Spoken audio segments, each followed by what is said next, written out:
Hello everybody, my name is Adam Rosenthal. I'm a graduate student at the Hebrew University of Jerusalem. I'll be presenting my work with Professor Sarah Cohen and Professor Aviv Zohar, reasoning about the future in blockchain databases. We'll start with a motivating example. We have a Bitcoin exchange that regularly accepts and issues payments in Bitcoins in return for dollars. The exchange keeps user funds in two wallets, hot and cold. The cold wallet is more secure, but less accessible. Access to the cold wallet requires more effort as secret keys are distributed in multiple secure locations. The hot wallet is less secure but more accessible, and it is used for normal operations. Deposit and withdrawal requests are served exclusively from the hot wallet. The issue is that the exchange cannot cover the full amount of user deposits from its hot wallet, as it prefers to keep most of its funds in the more secure cold wallet. On the other hand, it does not want to have too few funds in the hot wallet such that it can't fulfill all of the transactions requests. An important question that rises is, given the currently issued transactions, is it possible for the balance of the hot wallet to go below a given threshold? Now, with blockchain or a relational database, we could create a denial constraint that validates that we will not go under a certain threshold. For example, we could sum incoming bitcoins minus outgoing bitcoins and compare it to a threshold. But in blockchain systems, this won't work. Why? Because there is a certain amount of uncertainty regarding which transactions will be included in a blockchain system. We issue transactions, but we don't know which will get in the blockchain and when. Let's see some examples.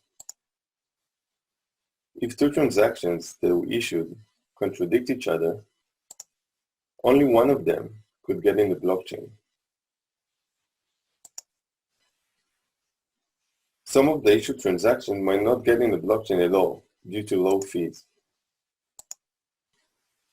The blockchain, mempool, and transaction constraint define a large set of possible worlds, and we have to check the denial constraint over all of them. This is the main problem that we try to tackle in our paper. The bad news are that it is possible to evaluate the Boolean query over all possible worlds, and we give full theoretical characterization for this.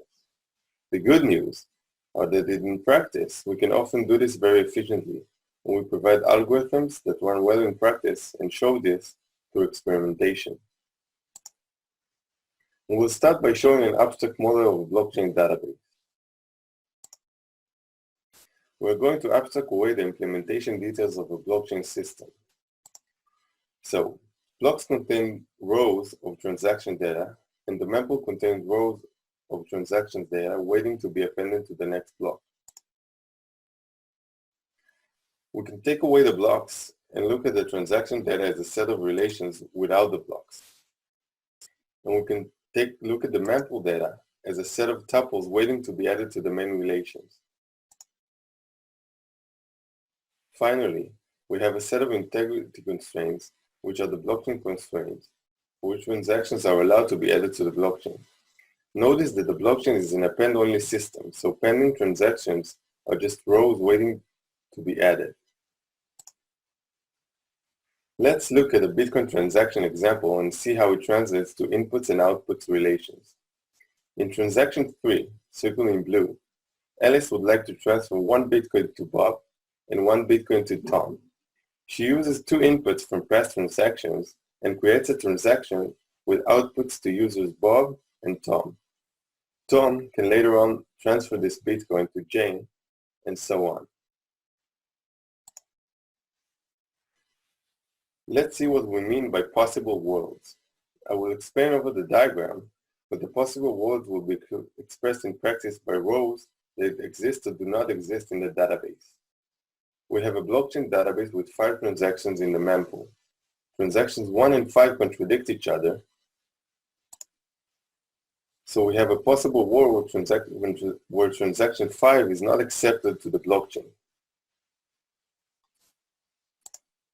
Another possible world is where transaction 1 is not accepted, and because transaction 2 and 4 depend on it, we are only left with transactions 3 and 5.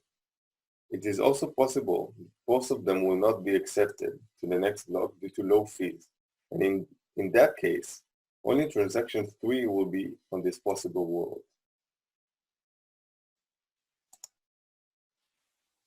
There could be an exponential number of possible worlds, and they can be recognized in P time.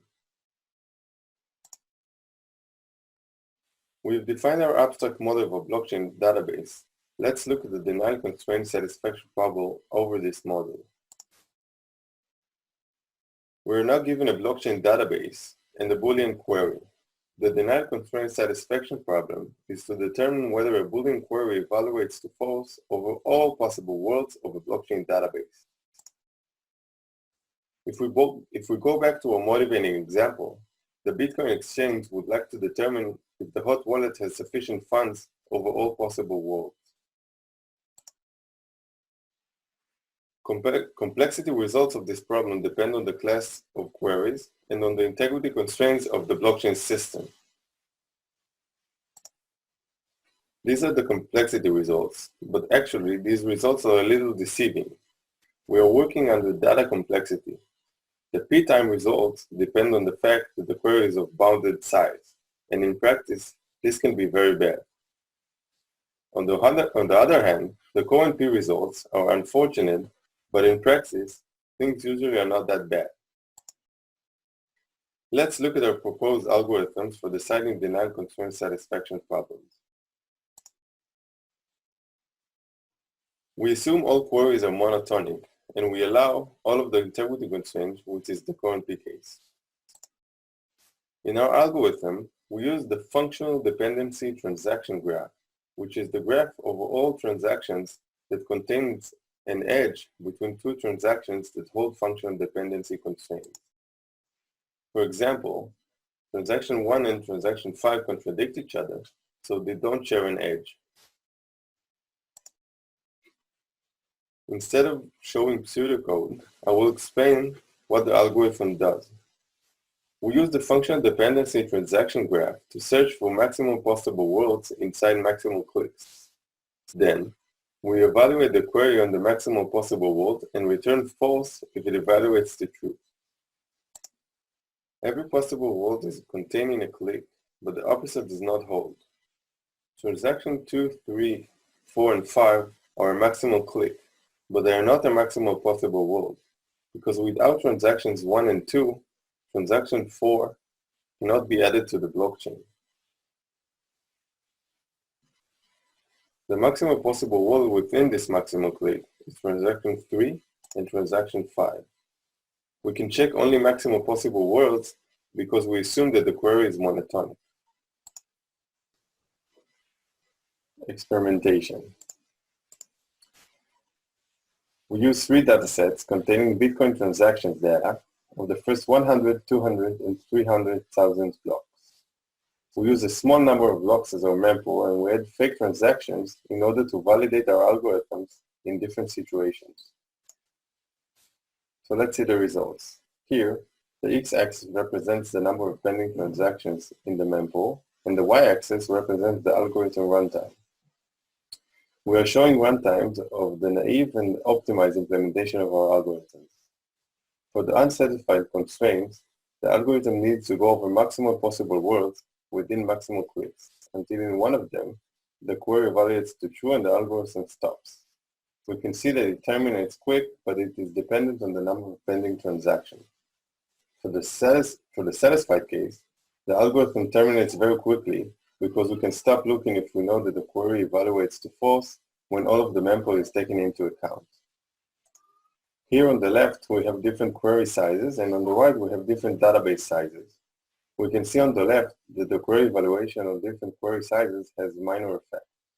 On the right, we can see that the database size has an impact on the write time, but it is scalable. So to conclude, we define an abstract model of a blockchain database. We introduced the denial constraint satisfaction problem and presented complexity results. And we proposed practical algorithms and conducted experiments on Bitcoin data. Thank you very much for your time.